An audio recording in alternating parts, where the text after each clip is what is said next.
Al-Qaeda declares holy war against Israel. You don't say. Yeah. Really?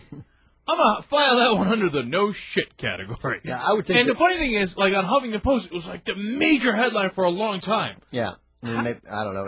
How's that news? It's the kind of thing where if I'm running Al-Qaeda, and a lot of conservatives think Cenk and I are already involved with Al-Qaeda, I see that headline. I come in and I'd be like, Mohammed, what the fuck? We hadn't done this already? I told you to do this 5 years ago. I mean, you're firing somebody for that.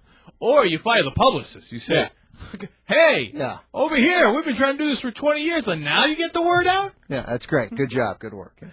So it's why here he had a message that, he videotaped that Al Jazeera got their hands on, Jay.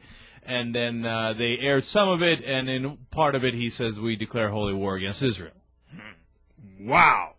Now, there was real news out of that, which was he said he was trying to unite the Shiites and the Sunnis and the non-Muslims to work against the U.S. and Israel. So, and previously they had not done that. Previously they were just Sunnis, and in fact they had a lot of beefs, if you will, with the Shiites. So it's interesting that they've decided, we'll kill each other later. Let's first focus on killing Israelis and Americans. Yeah. So we have that to look forward to. And then my second favorite headline of the day was, Israel decides to limit offensive, calls up more troops. Wait a minute. I love that. And then you read the story, and they're like, no, there was a vote, and we decided we're going to limit the offensive. And there was a second vote, we decided we're going to bring in more troops.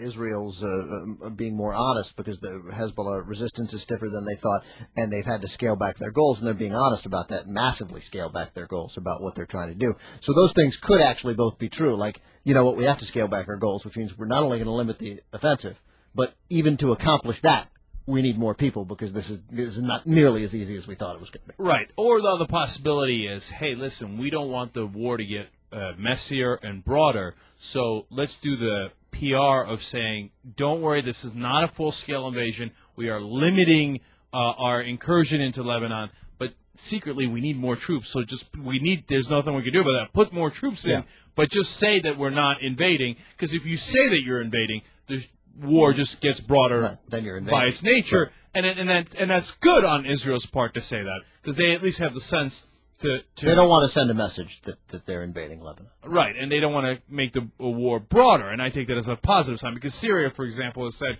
if you invade Lebanon, we're going to take that as hostile action, and we're going to declare war. So it's good that they don't want to get Syria involved. That's the message I hear from it, so it's positive.